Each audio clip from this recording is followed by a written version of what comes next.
आजचा जो मोर्चा आहे हा उपवर्गीकरण विरोधामध्ये आहे। सरकारने जबरदस्तीने उपवर्गीकरण करायचं ठरवलेलं आहे आणि आज त्याच्या विरोधात लाखो लोक आज सोलापूरच्या रस्त्यावरती उतरलेले आहेत।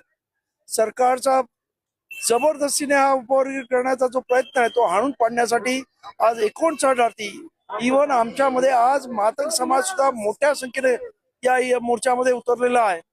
आणि आपल्याला सांगणं आहे की परभणी असेल, जालना असेल, लातूर असेल, मुंबई असेल, या सर्व ठिकाणी यासारखेच मोर्चे झालेले आहेत. लाखो लोक रस्त्यावर उतरलेले आहेत.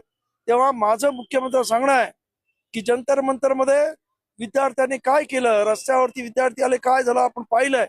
त्यामुळं जनतेचा आक्रोश हा सामान्य पद्धतीने घेऊ नका. जनता हीच सार्वभौम आहे आणि त्यामुळे त्याच्यावरती कुठचाही तुम्ही निर्णय लादण्याचा प्रयत्न करू नका.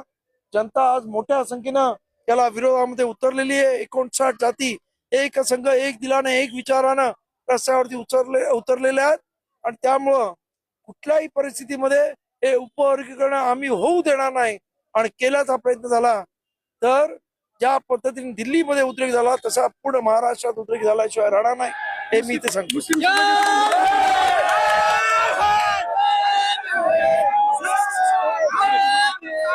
मुस्लिम समाजाचा मोठा पाठिंबा मिळताना दिसतो, त्यासोबत महिलांची संख्याही लक्षणीय जाणवते. काय सांगणार? नाही, सर्व समाज आज या इथे त्रस्त झालेले जेवढे समाज आहेत ते आज आंबेडकरी समाजाबरोबर एकत्र येऊ पाहतात आणि त्यांना ही जी ताकद दिसते तिथे कुठेतरी आशावाद दिसतो की खऱ्या अर्थाने या देशामध्ये लोकशाही आज अजूनही जिवंत आहे आणि रस्त्यावरच्या लढाईमध्ये ही सर्व मंडळी आमच्या खांद्याला खांदा लावून काम करायला तयार आहे. पुढचा टप्पा काय असतं? आता आमचा हे सर्व मोर्चे आज आता आम्ही जिल्ह्याचे काढतोय, त्यानंतर तालुक्याचे निघतील आणि डिसेंबरला हिवाळी अधिवेशनाला न भूतो न भविष्यती अशा पद्धतीचा जिथे कुठे अधिवेशन होईल.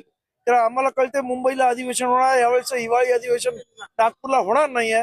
तर प्रचंड म्हणजे प्रचंड प्रचंड मोर्चा न भूतो न भविष्यती असा निघेल आणि त्यानंतर